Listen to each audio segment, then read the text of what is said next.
Am I right in my assumption that no one wants to watch a 25-minute long video? It's probably how long this would have been if I hadn't split up into two parts. Anyways, if you're anything like me, you want to see what's inside the box. Let's get right to it.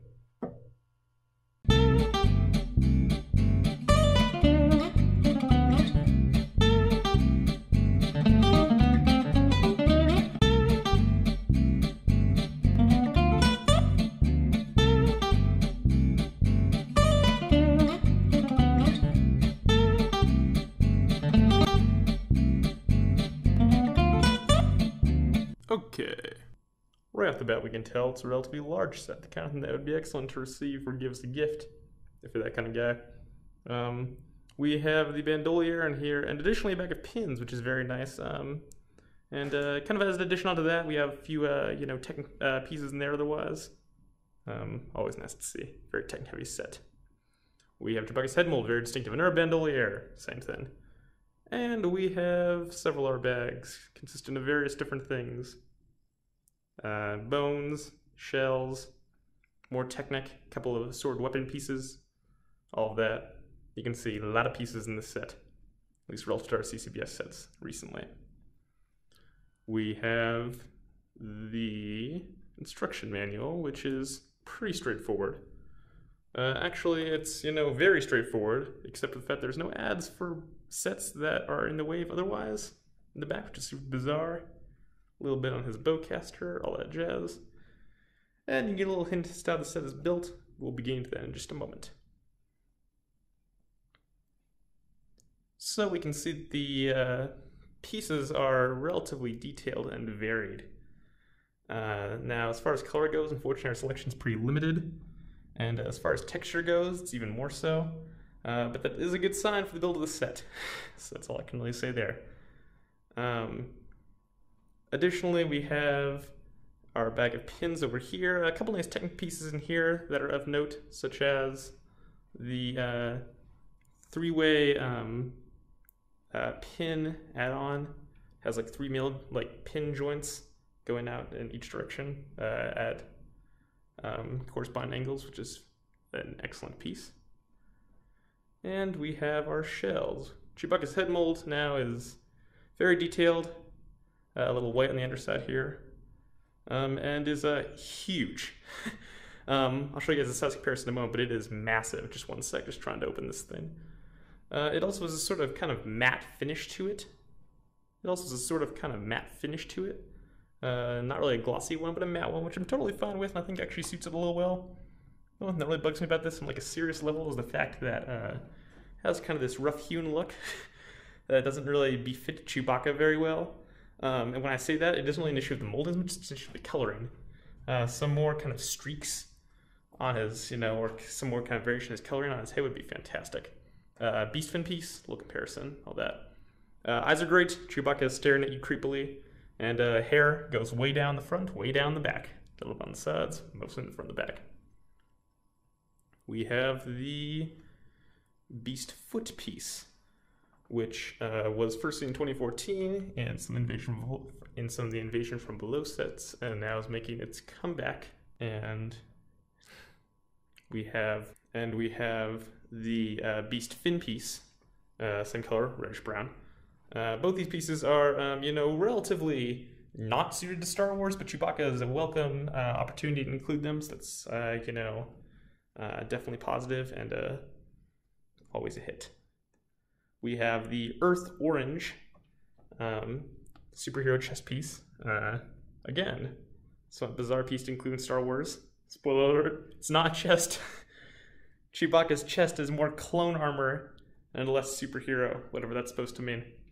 A little inside that, again, standard piece, just a different color. So it's actually Pohadu Mata's color, which is really nice. Stickers and such can be applied in the glossy section of this piece in the center of the non-matte section. This piece is a bone piece that's been around for a little while, since early 2016. It's actually a relatively fresh, kind of, unique design that isn't commonly seen, which is greatly appreciated because it's very technic-based. This piece really fits well with Chewbacca aesthetic in my opinion. Very sleek. It's a recolor of piece from 2016, late 2016 that we saw that has previously only appeared in black, white, and a earth orange, which is funny as this is also from the set in a different color mold. We see this piece in two different variations in this set, one of which has a little bit of gray on it, like the chest piece right over here, and the other of which is just the one that I just showed you guys a minute ago with no gray. Chest piece is the standard Star Wars construction set chest piece. It's a relatively thin piece. It looks like pretty tall and pretty thick, but it's actually like relatively thin and kind of hard to do a lot with, other than, you know, its basic application as a torso piece. Here we got the air printed shell, this time in gray, or with the gray. And we have a few other things here. A lot of shells, as you can clearly see, so, you know, what goes well with shells? Right? Bones. We got a 9M bone over here. Previously seen in K2SO from last year and General Grievous before that, and to my knowledge, has only been one set per year for the last 3 or 4 years. So there you go, a little size comparison with a very, very common piece. Again, 2 pinholes are set, and yeah, CCPS part quality, very, very high. All the parts come out super, super glossy, so that's very nice. Got the 7M bone, probably goes with the 9M bone, I'm just guessing over there. The bones don't get scratched or broken very often, which is actually a massive improvement over what we had the G1 days with Bionicles. That's very, very nice. And really building up the theme, I mean, no pun intended, but you know what I mean. We have these dark reddish brown 5M shells with this really glossy finish. I mean, it's a CCBS thin insofar as that it's kind of their trademark design for robots and such. And I don't think it suits Chewbacca particularly well, just because he's, you know, as far from a robot as he could possibly be. But I think that it works out alright with what they can do. Taking a look at the fist piece over here, it kind of makes you wonder why LEGO hasn't made posable fingers on buildable figures yet. It's a little unfortunate. Just to clarify what I mean by with what they can do, that sort of language, I mean, LEGO can only make a certain number of new molds and new colors per set. And this one has a lot of new colors, not a lot of new molds, so that's kind of how that ends up, unfortunately. Very standard Titan piece, very, very simple, very integral to the build, though.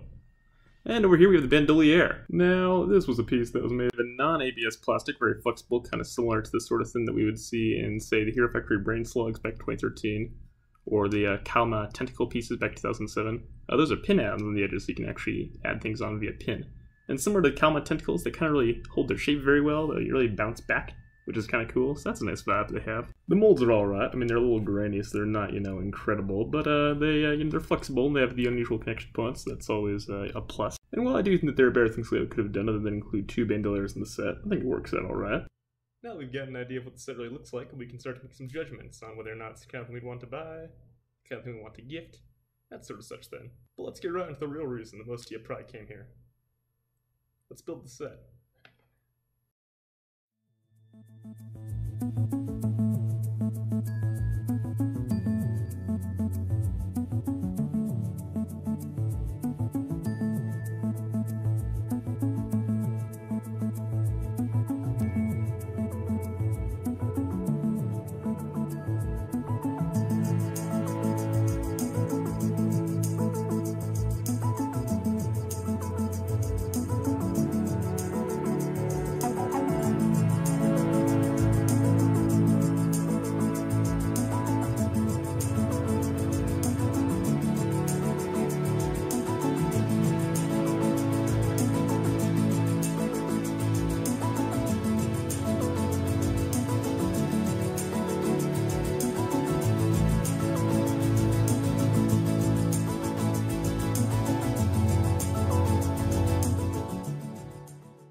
this point, it's been about an hour or so building this. So I'm going to get some water. Back in one sec.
Alright, well folks, thanks for watching. If you want to click the button subscribe, that would be fantastic. Little advice for y'all, just let the Wookiee win. This has been Azani.